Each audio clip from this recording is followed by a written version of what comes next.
والعصيمات وعذر وحجور ملبين النكف.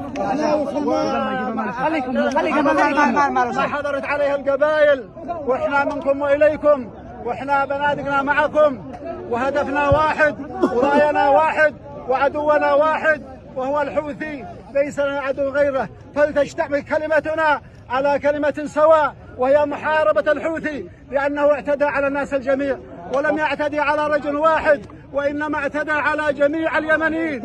النساء منان السجون، والرجال منان السجون، ومشايخ القبائل المحتالين في المناطق التي تحت سيطرة الحوثي. فالواجب علينا قد اجتمعنا في هذا المكان، مكان الشرف والعزة، فما علينا إلا أن نكون يدا واحدة وصفا واحدا وبندقا واحدا أمام العدو. ونحن منتظر لكم متى ما وجهتونا، فنحن سلاح في أيديكم وسلامتكم.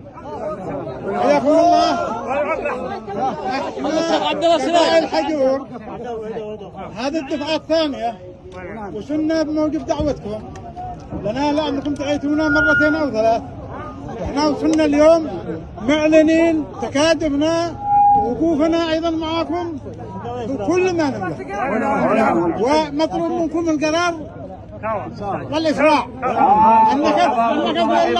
مرحبا بكم ترحيب المطر، أنتم حاشد الشجاعة ومعروفين، وحجور وكل القبائل الذي معكم اليمنية كلهم أهل شجاعة وكرم.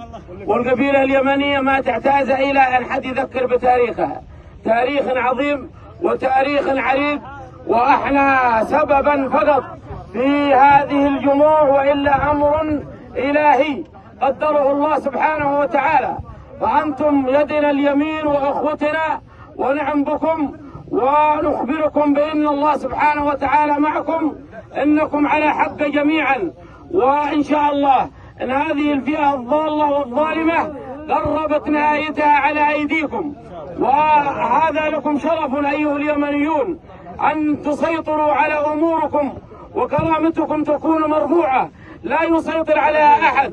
فنبشركم إنكم اليوم أعدتم تاريخا عظيما قد جهله المتجاهلون، وإن وجودكم في هذه المطارح العظيمة أيها اليمنيون أصبح تاريخا مرسخا في رأس كل عربي وأعجمي، كما كانوا آباءكم وأجدادكم.